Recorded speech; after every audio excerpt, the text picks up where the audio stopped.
नमस्कार, स्वागत है आपका सिटी पोस्ट लाइव में। मैं हूं मुस्कान। आपको बता दें, बिहार में पहली बार जो बड़े भाई की भूमिका निभा रही थी जेडीयू, अब छोटे भाई की भूमिका निभाएगी। और जहां भाजपा छोटे भाई की भूमिका निभाते हुए दिख रही थी, वो अब बड़े भाई की भूमिका निभाएगी। नहीं समझे? अभी समझाते हैं। जहां बात ये चल रही थी कि जो जेडीयू है वो 112 या 122 सीट पर क्लेम करेगी कि इतने सीटों पर वो चुनाव लड़ने वाली है, लेकिन पाला पलट चुका है। जहां बीजेपी ने ये कहा कि हमारा जो सीएम फेस होगा वो कोई और नहीं, नीतीश कुमार होंगे, लेकिन इसके बदले में जो खबर आ रही है सोर्सेज से कि भाजपा को इस बार ज्यादा सीटें मिलेंगी चुनाव लड़ने के लिए। और जो जेडीयू है, जो बड़े भाई की भूमिका निभाती दिखती है, वो 100 से भी कम सीटों में निपटाई जाएगी। चलिए, इस पर बातचीत करने के लिए हमारे साथ है वरिष्ठ पत्रकार दीपक शर्मा। सर, क्या है पूरा मामला? देखिए, ये खबर आ रही है सूत्रों के हवाले से कि भारतीय जनता पार्टी और जनता दल यूनाइटेड के बीच सीटों के बंटवारे पर सहमति लगभग बन रही है। और जनता दल यूनाइटेड को मना लिया है भारतीय जनता पार्टी ने कि 90 सीटों पर जनता दल यूनाइटेड चुनाव लड़ेगा। बिहार में 90 सीटों पर जनता दल यूनाइटेड चुनाव लड़ेगा और 110 सीटों पर भारतीय जनता पार्टी चुनाव लड़ेगी। क्यों 110 सीटों पर, यह भी हम बताते हैं। पिछली बार 2020 में जो चुनाव हुआ था, उसमें भारतीय जनता पार्टी 110 सीटों पर ही चुनाव लड़ी थी और जनता दल यूनाइटेड 115 सीटों पर चुनाव लड़ी थी। मतलब 2020 के विधानसभा चुनाव में जनता दल यूनाइटेड 5 सीटों से ही सही, लेकिन बड़े भाई की भूमिका में थी।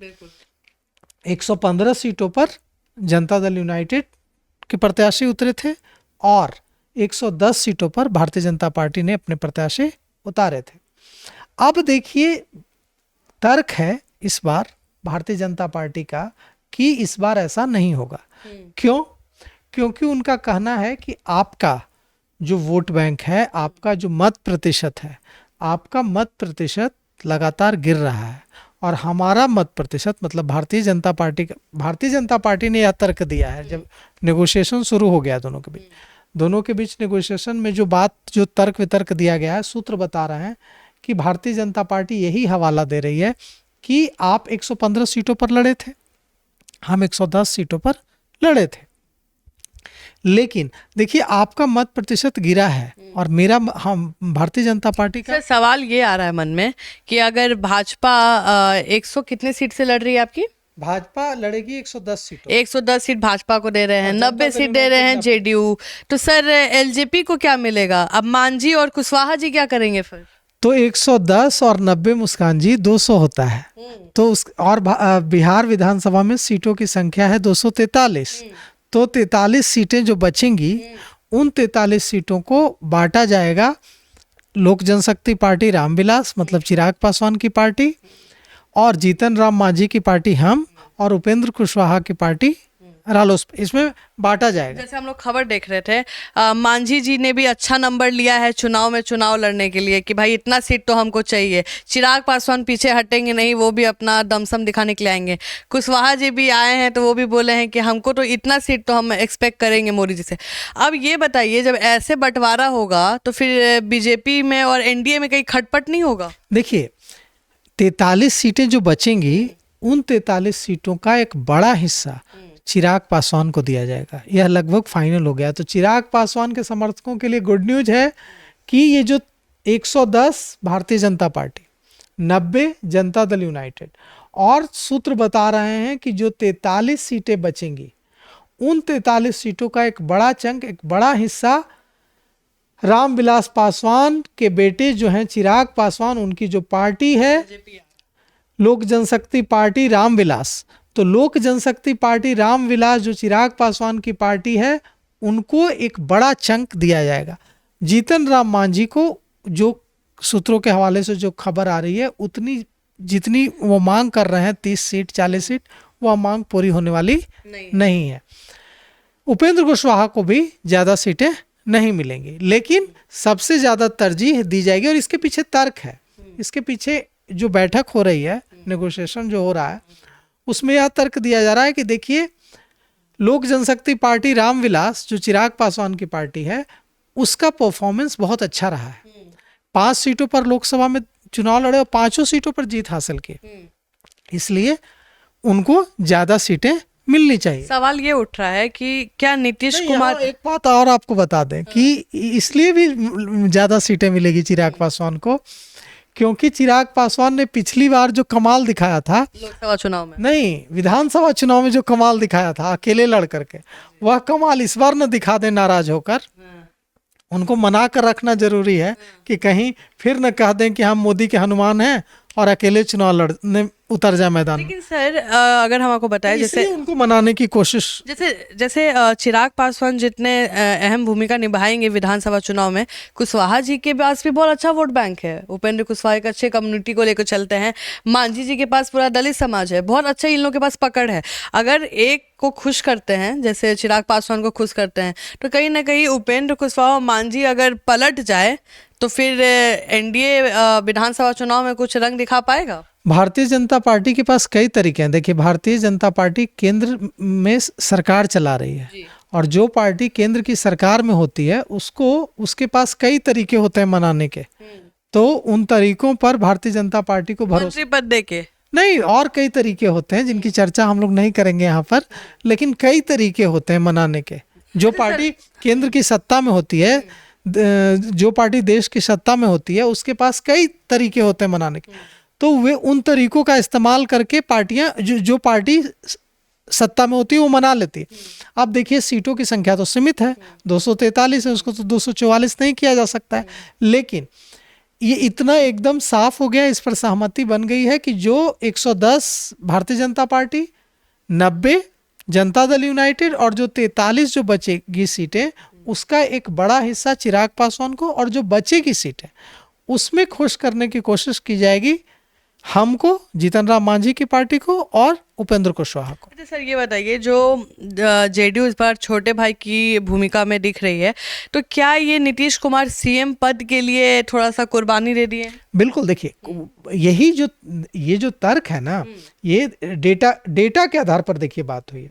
उनका कहना है कि हमारा देखिए परफॉर्मेंस कैसा, 2010 का हवाला दे रहे हैं वो, जो बात हुई मीटिंग में, जो सूत्र बता रहे हैं, सूत्रों के हवाले से जो खबर आ रही है कि 2010 में 102 सीटों पर भारतीय जनता पार्टी चुनाव लड़ी थी, और 102 सीटों में से 91 सीटों पर जीत दर्ज की थी। इसी परफॉर्मेंस का हवाला दे रही है भारतीय जनता पार्टी कि देखिए, हम 102 सीटों पर लड़े थे चुनाव, और 102 में से 91 सीटों पर जीत हासिल कर ली। तो दो नाम जो आ रहे थे, सम्राट चौधरी और नितिन नवीन का नाम आ रहा था कि 2025 में बीजेपी का एक मुख्यमंत्री चेहरा दिखेगा। गिरिराज सिंह कहीं ना कहीं बोलते नजर आए थे 1 साल पहले कि मुख्यमंत्री कैसा हो तो सम्राट चौधरी जैसा हो। तो सर, कहीं ना कहीं भाजपा के मन में ये नहीं आएगा कि इस बार भी सीएम नीतीश कुमार बन गए, अब अगले 2025 के बाद जब आएगा 5 साल बाद, तो फिर निशांत कुमार आ जाएंगे, तो क्या बीजेपी को कभी अपना सीएम फेस नहीं मिलेगा? देखिए, 110 सीटों पर अगर भारतीय जनता पार्टी लड़ती है, और मान लीजिए हाइपोथेटिकल एक सिचुएशन कि 110 सीटों पर जीत जाती है, इसके बावजूद 110 सीटों पर जीत जाने के बावजूद क्या भारतीय जनता पार्टी 110 सीटों से सरकार बना लेगी? नहीं बना सकती है, नहीं बना सकती है। उसको मदद की जरूरत होगी जनता दल यूनाइटेड की, और ऐसा होता नहीं है कि 110 सीटों पर कोई चुनाव लड़े पार्टी और 110 जीत जाए। अगर 100 भी सीटें जीत जाती है तो भी मदद की जरूरत होगी जदयू की, और जनता दल यूनाइटेड तो के साथ एक अपर हैंड है ना जदयू के साथ, कि केंद्र में जो नरेंद्र मोदी की सरकार चल रही है, वह नीतीश कुमार जनता दल यूनाइटेड के 12 सांसदों के समर्थन से चल रही है। हम लोगों को यह नहीं भूलना चाहिए कि जो नरेंद्र मोदी सरकार है देश में, वो पूर्ण बहुमत की सरकार नहीं है। नरेंद्र मोदी इसलिए प्रधानमंत्री हैं भारत के क्योंकि नीतीश कुमार की पार्टी जनता दल यूनाइटेड और आंध्र प्रदेश के सीएम चंद्रबाबू नायडू की पार्टी टीडीपी, दोनों उनको समर्थन दे रही है। अगर चंद्रबाबू नायडू और नीतीश कुमार अपना समर्थन आज वापस ले लेंगे, कोई भी एक ही ले ले वापस। नहीं एक लेने से तो नहीं होगा, अगर नीतीश कुमार ले भी लेंगे तो भी टीडीपी के समर्थन से सरकार चलेगी। लेकिन अगर वैसी स्थिति होगी तो फिर तो सुपर सीएम बन जाएंगे ना चंद्रबाबू नायडू। फिर चंद्रबाबू नायडू जो डिक्टेट करेंगे वो फिर भारतीय जनता पार्टी और नरेंद्र मोदी को मानना होगा। तो वैसी स्थिति में तो सरकार गिरने ही की स्थिति बन जाएगी।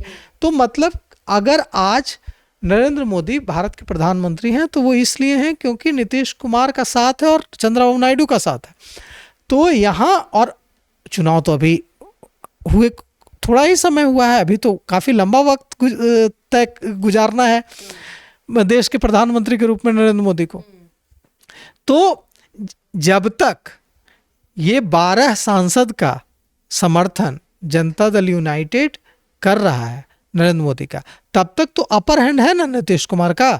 तो उसके बाद देखिए अगर कम भी जीत कर आते हैं तो कल मनोहर लाल खट्टर आए थे पर्यवेक्षक बीजेपी के, उन्होंने साफ कर दिया कल शाम में दिलीप जायसवाल की जो ताजपोशी हुई उस कार्यक्रम में कि हम नीतीश कुमार के नेतृत्व में चुनाव लड़ेंगे और नीतीश कुमार के नेतृत्व में ही सरकार बनाएंगे। तो यह एक तरह से भारतीय जनता पार्टी की ओर से ऐलान करना हुआ कि हाँ नीतीश कुमार सीएम बनेंगे, जो मांग लंबे समय से की जा रही थी जनता दल यूनाइटेड के नेताओं की ओर से। अब देखिए इतना तो तय हो गया कि भारतीय जनता पार्टी अब इसमें कॉम्प्रोमाइज करने के मूड में नहीं है कि इस बार हम कम सीटों पर लड़ें और जनता दल यूनाइटेड ज्यादा सीटों पर लड़े। मतलब जो जनता दल यूनाइटेड ने जो सूची बनाई थी, हम लोगों ने खबर भी दिखाई थी कि इन 125 सीटों की जनता दल यूनाइटेड ने सूची बनाई है। इन 125 सीटों में से 20 वैसी सीटें हैं जो भारतीय जनता पार्टी की सिटिंग सीटें हैं, जहां से भारतीय जनता पार्टी के विधायक जीते हुए हैं, या वैसी सीटें हैं जहां बहुत कम अंतर से जीतने से चूक गए थे। कहाँ 125 सीटों का दावा कर रही थी कि हम अभी भी बड़ा भाई की रहेंगे, बड़े भाई की भूमिका में फेस के साथ 125 सीट। और अब भारतीय जनता पार्टी कह रही है कि नहीं, सीएम तो आप रहिए लेकिन आप लड़िए 90 पर और हम लड़ेंगे 110 पर, और बाकी जो 43 सीटें हैं वो हम बांट देंगे लोक जनशक्ति पार्टी रामविलास, हम और उपेंद्र कुशवाहा के साथ। तो मतलब कि 90 के बजाय 91 मिल जाए, 92 मिल जाए, 93 मिल जाए, मतलब यह तो साफ संकेत दे दिया ना भारतीय जनता पार्टी ने नेगोशिएशन की शुरुआत में ही। अभी तो नेगोशिएशन फाइनल नहीं हुआ है, सीटों का अनाउंसमेंट नहीं हुआ है, लेकिन भारतीय जनता पार्टी के नेताओं ने साफ संकेत दे दिया कि हम इस बार ज़्यादा सीटों पर चुनाव लड़ेंगे और जनता दल यूनाइटेड कम सीटों पर चुनाव लड़ेगा। तो आप सुन रहे थे इस डिबेट को, जो बड़ी